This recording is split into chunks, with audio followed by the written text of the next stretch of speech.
sur le net à propos des jardins. Bonjour William. Alors, sur le net, je vous ai trouvé un petit site avec toutes sortes de trucs et astuces pour la maison, mais aussi pour le jardin. Donc, ça s'appelle www.trucmaison.com. Et tout ce que vous voulez savoir, que vous soyez débutant, pas tout à fait 10 ans. Hein. Non, Alors, la 9 photo, ans. c'était, vous aviez, on me dit, 3 ans et demi. Et demi, c'est très important 3 ans à et l'époque. demi. Évidemment, à l'époque, surtout, voilà, regardez. Pas beaucoup changé, hein. Ça me rappelle une petite fille que j'ai déjà vue sur ce plateau Ouais, ici. c'est un mélange parfait des deux, c'est assez Ouais, impressionnant. de vos deux filles. Bon. Eh bien, aujourd'hui, on va s'intéresser avec vous, Julia, à un événement qui fête aussi ses 30 ans. C'est un événement musical, vous connaissez sûrement, même si vous n'avez pas fréquenté, c'est le Festival des Francopholies de La Rochelle. On a oublié que c'était il y a 30 ans, avec le père fondateur. Exactement, Jean-Louis Foulquier en 1985. C'était un projet fou à l'époque, très très ambitieux. L'idée c'était d'amener à La Rochelle la musique et d'en faire un écrin comme à Avignon pour le théâtre. Ouais. Son envie c'était vraiment ça au départ. C'était fou et ambitieux parce qu'ils étaient 5. Il y avait Jean-Louis Foulquier, il y avait Friboulet, il y avait Daniel Molko et puis il y avait 2 autres personnes, quelqu'un pour la sécurité, quelqu'un pour les relations publiques. Friboulet. Maryse Friboulet. Non, Philippe Friboulet. Eh bien, il y a Maryse Friboulet aussi, qui était son assistante à la radio à Exactement. France Inter. Tout à fait, ouais. Et sa réalisatrice. Oui. Ah, c'était une petite bande de dingue. C'était une bande de dingue avec un projet fou parce que l'idée c'était d'amener un festival mais dans le cœur d'une ville. C'est-à-dire on n'est pas dans un terrain vague, on n'est pas en périphérie, on est au milieu des remparts, au bord de l'eau, entre 2 tours et alors vraiment près des habitations. Et au départ ça a été accueilli de manière un petit peu particulière. Il avait vraiment envie de rendre hommage à C'est sa le parking ville. de la Tour Saint-Jean. C'est pas ça, non? Bon Sergent. Ah oui, il y avait les 2 tours. Ah oui. Exactement. Et la scène est vraiment au pied de la tour. Quand il a parlé de ce projet, on l'a pris pour un fou, vraiment. Alors nous, on est allés évidemment à La Rochelle pour rencontrer Daniel Molko, qui est la mémoire vive de ce festival. Ah oui, parce que Jean-Louis est décédé. Oui. Voilà, Ah, exactement. Elle fait partie des 5 mousquetaires, on pourrait dire. Et alors, elle a des choses à raconter énormes. Et on a rencontré également Gérard Ponte, qui est l'actuel... Ah oui. Pompon. Mais oui, c'est lui qui est le nouveau Ponte, patron. qui est le nouveau patron, le D'accord. nouveau dirigeant des Francopholies. On est allé se promener sur la balade Jean-Louis Foulquier.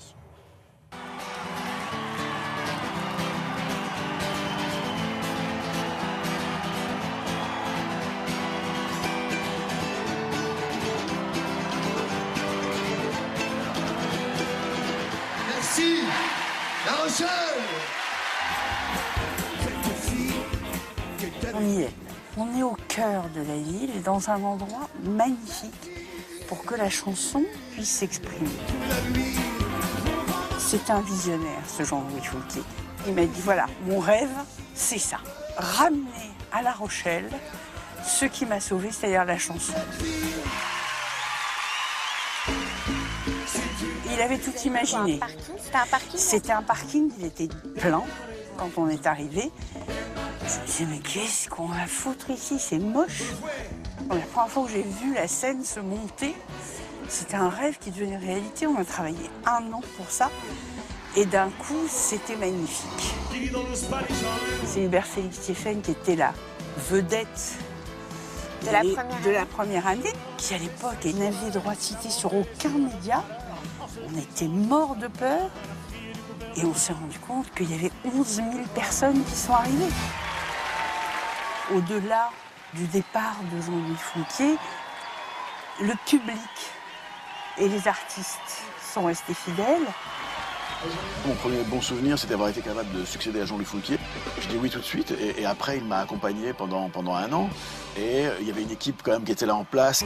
Quel que soit le successeur de Jean-Louis Foulquier, le festival aurait eu lieu. Quand j'ai pris cette décision, j'étais totalement inconscient et naïf.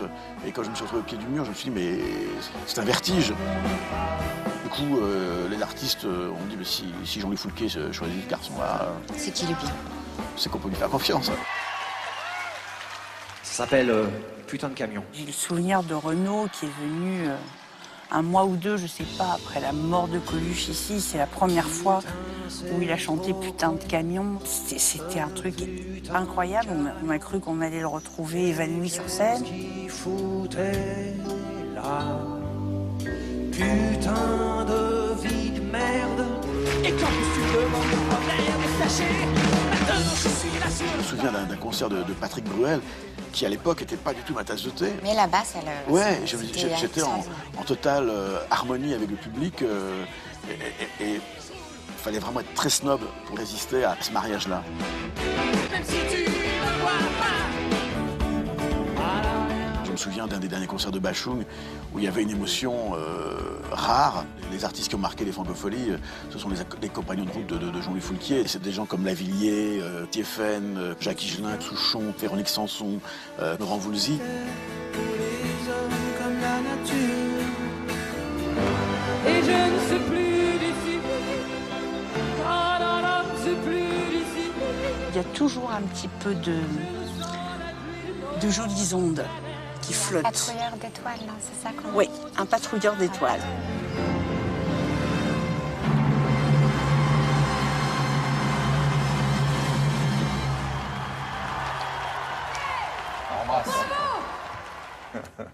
Ça fait du bien de voir ça. Effectivement, les Francopholies, 30 ans s'il vous plaît, et le hasard fait bien les choses, parce que le nouveau patron des Francopholies, Gérard Pont, alias Pompon, c'est lui qui a présenté Thomas Hervé à Télématin. Ouais. Vous voyez, Comme le quoi, monde est ça tout y est. petit. Il a Merci beaucoup beaucoup, fait mademoiselle. hein. Oui, On lui- salut on Pompon. le salue. Allez, la Gérard. météo maintenant avec Nathalie Riouet, s'il vous plaît.